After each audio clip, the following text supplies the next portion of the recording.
There's links to breast cancer, mental problems. There's links to birth defects. There's links to, it's an amazing amount of things. Brittle bones.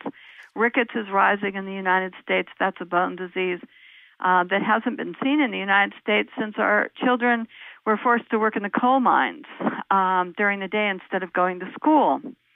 So with rickets on the increase, with all these things happening just because we're putting up these man-made clouds and we're converting our skies into, in other words, masses of man-made clouds, the sunlight is we're already dimming the sun. And that lowers crop production, by the way, as well. So now what's going to happen is that we're planning this. And this is this is a global roll through right now. This is the other experiment. And they wanted to fund it by pushing the climate change bill, and that's another reason we're rejecting it, because all these companies that were going to go and put up these chemicals and particles to say they were reducing global warming were going to be allowed to sell the credits from their experiments to fund, to make money as a profit. It's devilish. This is devilishness at work.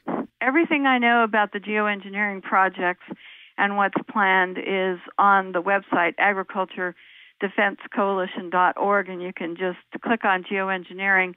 Everything I know is up there, and I'll put the UK Parliament information up there today. That would be fabulous. Can you explain to us what a particulate is and why we need to take it seriously? What is a particulate?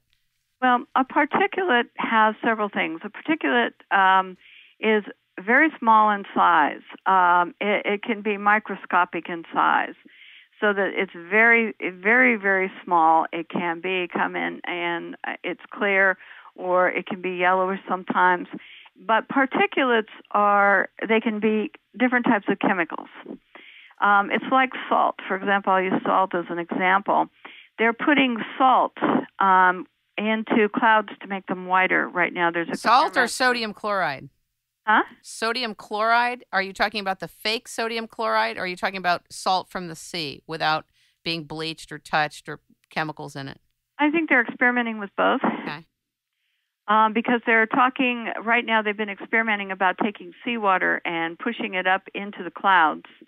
In other words, to put the salts as particulates for clouds to form water droplets around them as a cloud whitening experiment. And they also know that they can modify the weather for cloud seeding more quickly with salt particles.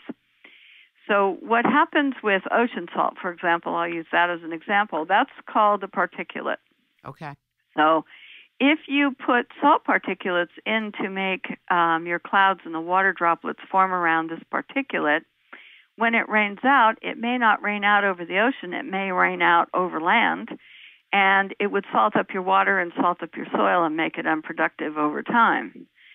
So these various and sundry schemes to make clouds more reflective, the companies and the people that are pushing them realize that in a cap-and-trade system, and that's why they're so desperate to pass this bill, another reason for a climate bill, is because in the sale of offsets, they could say that their company is offsetting global warming, and they could sell these offsets to polluters to allow the polluter themselves to pollute more or at current levels. But they are going to make money doing this, and this is how they intend to make money as corporations, not to benefit us here on Earth, but they're going to use it as a market system whereby they can make a lot of money. Ladies and gentlemen, we have been speaking with, learning from, and listening to Rosalind Peterson. She is the founder and the president of the Agriculture Defense Coalition. I really want to thank you for being on the show. Is there anything else you'd like to say before we close today? Yes. There is something we can all do to say no.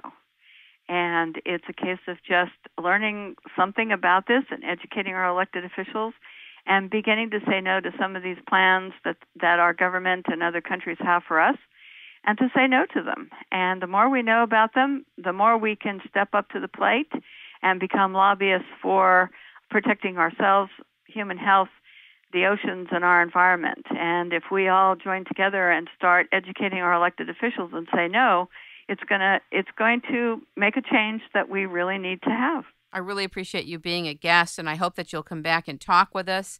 Thank you so much. You can reach Rosalind at agriculturedefensecoalition.org, and thanks so much. And thank you for having me on your show. My divine pleasure.